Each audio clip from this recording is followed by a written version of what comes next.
Hello दोस्तों, कैसे हो आप सभी। बायोलॉजी एजुकेशन में आप सभी का स्वागत है। और जो नए हैं प्लीज़ ज़्यादा से ज़्यादा चैनल को सब्सक्राइब कीजिए, बेल आइकन को प्रेस कीजिए, जिससे आने वाली नोटिफिकेशन आपको जल्दी मिलती रहे। दोस्तों, आज हम क्लास 11th का आपको एनिमल किंगडम के बारे में डिस्कस करने वाले हैं। प्राणी जगत के बारे में बहुत ही मोस्ट इंपॉर्टेंट टॉपिक है और इसको बिना स्किप करते हुए देखते रहिए। Biological education. और मैं आपको फिर दोबारा कहना चाहूँगा, ज़्यादा से ज़्यादा बच्चे जुड़िए, ग्रुप में जुड़िए और ज़्यादा से ज़्यादा ग्रुप में शेयर कीजिए वीडियोस को। और जिससे कि जो ग्रामीण क्षेत्र में रहते हैं बच्चे, जिसको ट्यूशन वगैरह और आजकल इतनी फीस के बावजूद वे नहीं पढ़ सकते, तो ऑनलाइन एक अच्छा माध्यम है जिसके कारण आप पढ़ सकते हैं घर पे ही। तो आज शुरू करते हैं अपना न्यू टॉपिक एनिमल किंगडम के बारे में। देखो, अब मैं बताना चाहता हूँ, देखो बच्चों, अपने सभी ने अपने चारों ओर देखते हैं तो आपको बहुत सारे जीव जंतु और प्राणियों की विभिन्न संरचना, उनके स्वरूप के बारे में पाते हैं। यानी कि फिर when you look around you will observe the different animals and different varieties structure and the form। ठीक है, यानी कि if you the as over million species a million species of the animals। ठीक है प्यारे बच्चों, अगर हम क्लासिफिकेशन करेंगे तो अच्छी उनमें से कुछ कैरेक्टर फीचर्स मिलेंगे हमें देखने को। उनको अगर हम उनकी प्रजातियों को खोजेंगे तो काफ़ी उनमें वर्गीकरण मिलेगा। ठीक है, यानी कि वर्गीकरण का आधार क्या आता है। अगर मैं बात करता हूँ क्लासिफिकेशन के बारे में, यानी कि बेसिक ऑफ क्लासिफिकेशन क्या है। ठीक है बच्चों, देखो बेसिक ऑफ क्लासिफिकेशन क्या है, यानी कि जो बहुत सारे प्राणी होते हैं उनकी संरचना को देखते हुए उनमें कुछ विभिन्नता होते हुए भी उनकी कोशिका अवस्था, यानी कि शारीरिक सममिति, यानी कि उनकी एक प्राकृतिक उनका जो डाइजेस्ट सिस्टम हो सकता है या उनका रिप्रोडक्शन स्ट्रक्चर है, उनको आधारभूत संरचना उसमें पाई जाती है। ठीक, देखो दोस्तों, अभी मैंने आपको कोशिका का संगठन स्तर के बारे में बताया कि जैसे कि मल्टी सेलुलर होते हैं, बहुकोशिकीय होते हैं और काफ़ी अन्य इनमें फीचर भी पाए जाते हैं। जैसे कि प्रत्येक तंत्र एक विशिष्ट कार्य करता है, तो इस तरह की संरचना को एक अंग तंत्र स्तर का संगठन कहा जाता है। विभिन्न प्राणी जो समूह में अंग तंत्र विभिन्न प्रकार की जटिलताएं और प्रदर्शित नहीं है, यानी कि उदाहरण के लिए जैसे कि पाचन भी अपूर्ण और किसी में पूर्ण होता है। ठीक है, यानी कि जो इनकम्प्लीट डाइजेस्ट सिस्टम होता है उनके एक कार्य एक ही बाह्य द्वार होता है। ठीक है, जो मुख द्वारा और तथा गुर्दा दोनों का कार्य करता है, जैसे कि प्लेटिहेल्मिन्थेस। ठीक है, यानी कि जो मुख भी है और गुर्दा भी दोनों का कार्य करता है। ठीक है, इस प्रकार के परिसंचरण में भी दो प्रकार का होता है, खुला और बंद। ठीक है, क्लोज्ड होता है, एक ओपन होता है। तो हम ओपन के बारे में बात करेंगे, ओपन सर्कुलेशन के बारे में, ओपन टाइप के बारे में। देखो, इसमें तंत्र का जो रक्त भाव होता है वो हृदय से सीधे बाहर भेजा जाता है। ठीक है प्यारे बच्चों, यानी कि इस प्रकार का परिसंचरण तंत्र भी दो प्रकार का है। ठीक है, खुला और बंद। और दूसरा टाइप है हमारा क्लोज टाइप। क्लोज टाइप्स में क्या बताया कि रक्त का जो संचार होता है हृदय से भिन्न भिन्न होते हुए वाहिकाओं के द्वारा, यानी कि वेसल्स के द्वारा होता है। ठीक है, जैसे कि वेसल्स होगी, आपकी आर्टरीज होगी। ठीक है, तो उनके द्वारा। अब बात करते हैं हम सिमेट्रिकल के बारे में। सिमेट्री, देखो ये बच्चों दो टाइप होती है, यानी कि जो हमारे प्राणी होते हैं वो किस प्रकार से उनको श्रेणीबद्ध किया गया है। ठीक है, उनको एक कैटेगरी में रखा गया है, उनको हम एसिमेट्रिकल बोलते हैं। क्या बोलते हैं? एसिमेट्रिकल। ठीक है, यानी कि उसमें बताया गया है किसी भी केंद्रीय अक्ष से गुजरने वाली जो रेखा होगी है वो प्राणी के शरीर को विभाजित नहीं कर सकती। ठीक है, यानी कि in half does not equal. ठीक है, उनको विभाजित नहीं कर सकती है। ठीक है, इसे क्या बोलते हैं हम?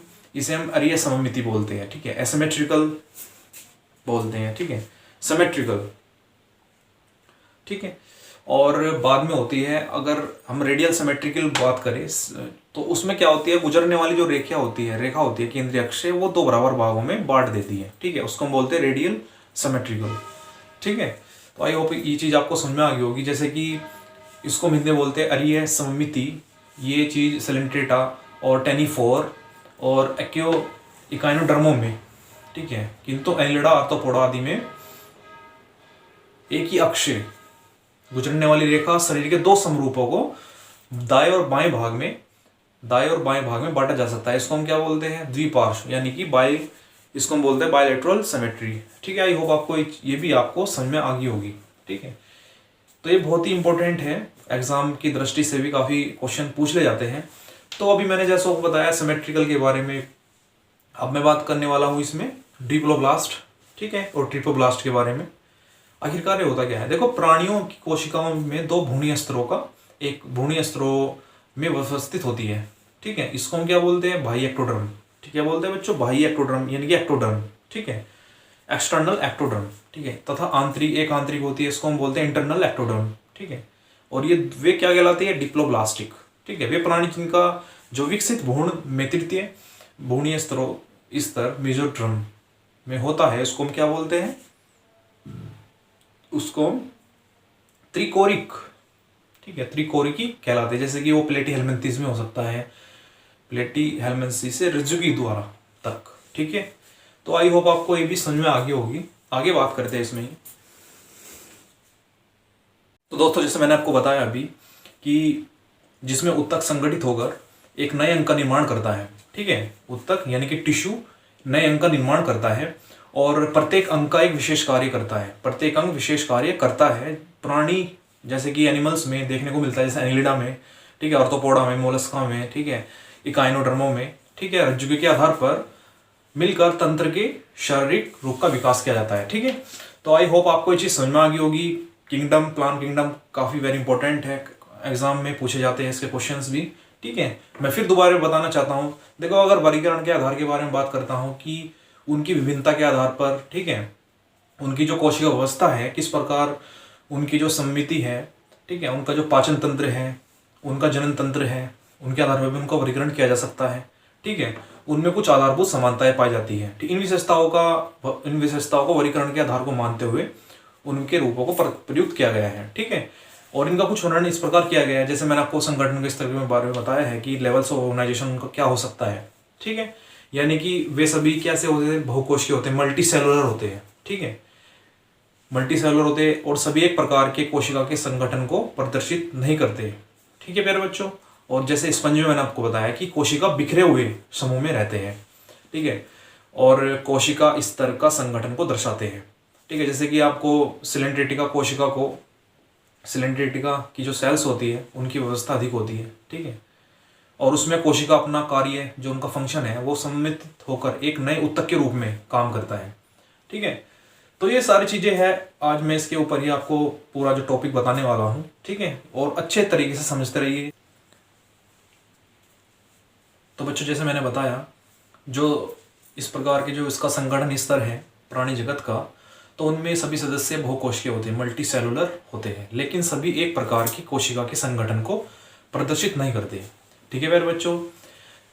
और जैसे कि एग्जांपल के बारे में बात करता हूँ, जैसे स्पंज है, उसमें उसका जो कोशिका है वो बिखरे हुए समूह के रूप में है, अर्थात उनका जो कोशिकीय स्तर का संगठन दर्शाता है, यानी कि अर्थात वे कोशिकीय स्तर का संगठन दर्शाते हैं, ठीक है, organisation level of the organisation, ठीक है। यानी कि कोशिकाओं के बीच श्रम का कुछ विभाजन होता है, जैसे कि आपने सिलेंड्रेटा कोशिका की अवस्था अधिक होती है, ठीक है, उसमें कोशिकाएं अपना कार्य संगठित होकर उत्तक के रूप में करती है, ठीक है, और इसलिए उसको उत्तक का संगठन भी कहा जाता है। उसमें उच्च स्तर का संगठन पाया जाता है, जैसे कि जो प्लेटीहेल्मिन्थेस के तथा अन्य उच्च पौधों के जो उच्च हाइगर प्लांट्स होते हैं उनके संघों में पाया जाता है, ठीक है। और उत्तक संगठित होकर अंग एक नया अंग बनाता है, प्रत्येक विशेष कार्य करता है।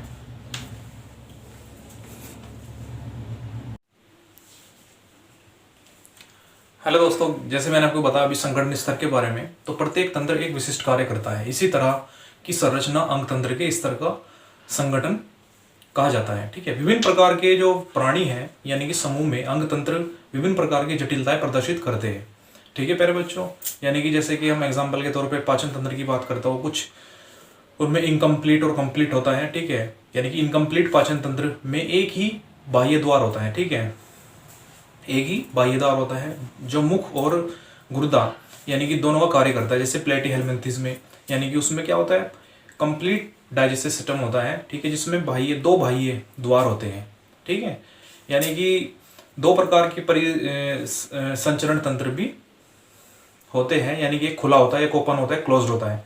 अब इन दोनों के बारे में बात करते हैं। देखो ओपन, खुला और बंद कैसा होता है, ठीक है। एक तो खुले परिसंचरण तंत्र होता है, यानी कि वो क्या होता है बच्चों, यानी कि उसमें तंत्र जो रक्त का भाव होता है वो हृदय से सीधे बाहर भेजा जाता है, ठीक है, हृदय से सीधे बाहर भेजा जाता है। और तथा कोशिका एवं उत्तक इसमें ही इंक्लूड रहते हैं, ठीक है, इसमें ही डूबे रहते हैं। और क्लोज्ड टाइप कैसा हो सकता है? रक्त का संचरण हृदय से भिन्न भिन्न व्यास की जो वाहिनियां होती है के द्वार उनमें होता है, ठीक है। जैसे कि उदाहरण के लिए धमनी हो सकता है, वेसल्स हो सकता है, एटरीज हो सकती है, ठीक है। अब बात करेंगे हम सिमेट्री के बारे में। सिमेट्री आखिरकार होती है, देखो बच्चों, जो प्राणी है उनके आधार पर हमने उसको श्रेणीबद्ध किया जा सकता है, ठीक है। यानी कि उनको जो एनिमल्स को हम एक कैटेगराइज के बेसिस के आधार पर, ठीक है, उनको किया जाता है उनका। अब देखो जैसे कि स्पंज है, मोस्टली स्पंज कैसे होते हैं? एसिमेट्रिकल्स होते हैं। स्पंज कैसे होते हैं बच्चों? सिमेट्रिकल्स होते हैं। एसिमेट्रिकल्स यानी कि वो कह सकता है किसी भी केंद्रीय अक्ष से गुजरने वाली जो रेखा होती है किन्हीं दो बराबर भागों में विभाजित नहीं होती, ठीक है। यानी कि सेंट्रल एक्सिस से जो लाइन है वो बराबर डिवाइड नहीं हो पा रही है, ठीक है, बराबर भागों में विभाजित नहीं होती, ठीक है। तो जब किसी केंद्रीय अक्ष से गुजरने वाली रेखा प्राणी के दो समरूप भागों में विभाजित हो जाती है, ठीक है, विभाजित होती है, उसको हम क्या बोलते हैं? उसको हम रेडिकल सिमेट्री बोलते हैं, रेडिकल सिमेट्री बोलते हैं, ठीक है। एरिया सममिति बोलते हैं, ठीक है। जैसे सिलेंट्रेटा, टीनोफोर और आपका इकाइनोडर्मो में इस प्रकार की सममिति होती है, रेडियल सिमेट्री, ठीक है। और जैसे कि एनिलिडा की बात करता हूँ मैं, आर्थ्रोपोडा की बात करता हूँ, इनमें एक ही अक्ष से गुजरने वाली रेखा शरीर के दो समरूप भागों में दाएं व बाएं भाग में बांट सकती है, ठीक है, इसको बांटा जा सकता है, ठीक है। जैसे कि उसको हम क्या बोलेंगे? उसको हम बोलते हैं द्विपार्श्व सममिति, यानी कि उसको बोलते हैं बायलैटरल सिमेट्री, ठीक है। तो आई होप आपको ये वीडियो अच्छी लगी होगी, और ज़्यादा से ज़्यादा मैं फिर दोबारा कहना चाहूँगा अपने जो विद्यार्थी हैं जो ऑनलाइन क्लासेज लेते हैं, ज़्यादा ग्रुप में डालिए और ज़्यादा इसको सब्सक्राइब कीजिए मेरे चैनल को। और जो भी कोई बात है वो आप मेरे मैसेज में कमेंट कीजिए इनबॉक्स में जाकर, और ज़्यादा देखते रहिए मेरी वीडियोस को, और बने रहिए मेरे साथ बायोलॉजिकल एजुकेशन में। Thank you.